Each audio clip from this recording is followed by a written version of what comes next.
जय माता दी दोस्तों। पहले दिन की माँ शैलपुत्री की कथा। पहले दिन माँ शैलपुत्री की पूजा करने का विधान है। माँ की कथा पढ़ने से सुख समृद्धि आती है। नवरात्रि के 9 दिन जगत जननी माँ दुर्गा के 9 स्वरूपों की पूजा होती है। माँ के 9 स्वरूप और उनका नाम अलग ही अर्थ और लोगों को नई सीख देने वाले हैं। नवरात्रि का पहला दिन माँ शैलपुत्री को समर्पित है, जो हिमालय राज की पुत्री है। इसी के चलते उनके नाम का अर्थ भी कुछ ऐसा है। शैल माने पत्थर या पहाड़। पहले दिन शैलपुत्री की पूजा का महत्व है। मान्यता है कि देवी के इस स्वरूप की पूजा इसलिए की जाती है ताकि लोगों के जीवन में शैलपुत्री की नाम की तरह स्थिरता बनी रहे। वो अपने लक्ष्य को पाने के लिए जीवन में अडिग रहे। नवरात्रि के पहले दिन कलश स्थापना के बाद माँ शैलपुत्री की पूजा का विधान है।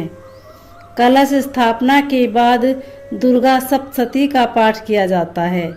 मान्यता अनुसार कलश को भगवान गणेश का स्वरूप माना जाता है। किसी भी शुभ काम में कलश की स्थापना भी इसीलिए ही की जाती है। पहले दिन शैलपुत्री की कथा सुनने और पढ़ने मात्र से घर में सुख समृद्धि आती है।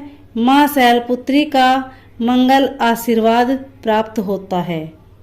माँ शैलपुत्री का वाहन वृषभ बैल है। ऐसी कथा प्रचलित है कि एक बार प्रजापति दक्ष, जो सती के पिता थे, उन्होंने यज्ञ के दौरान भगवान शिव और सती को छोड़कर सभी देवताओं को आमंत्रित किया, लेकिन सती बिना बुलाए ही यज्ञ में जाने को तैयार हो गई। अब भगवान शिव ने उन्हें समझाया कि ऐसे बिना बुलाए जाना उचित नहीं है।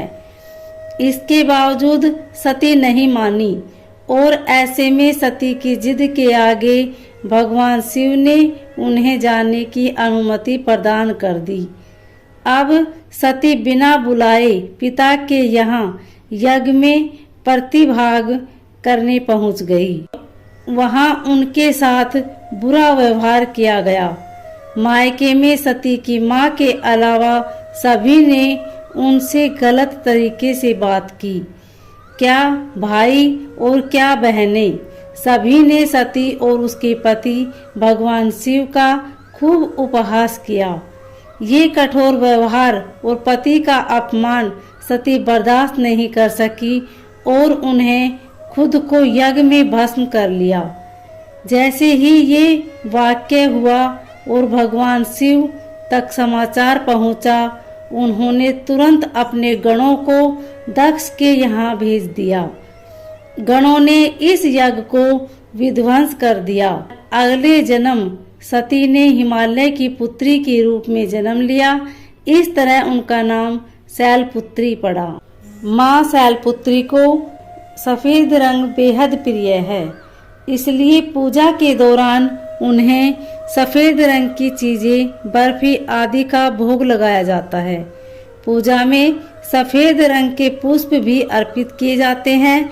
माता के भक्तों को पहले दिन की पूजा में सफेद वस्त्र धारण करना चाहिए, ऐसा लाभकारी बताया गया है। उम्मीद है आपको पहले नवरात्रि से जुड़ी जानकारी अच्छी लगी होगी। अगर अच्छी लगे तो वीडियो को लाइक, शेयर, सब्सक्राइब जरूर करें। कमेंट में जय माता दी अवश्य लिखें। धन्यवाद।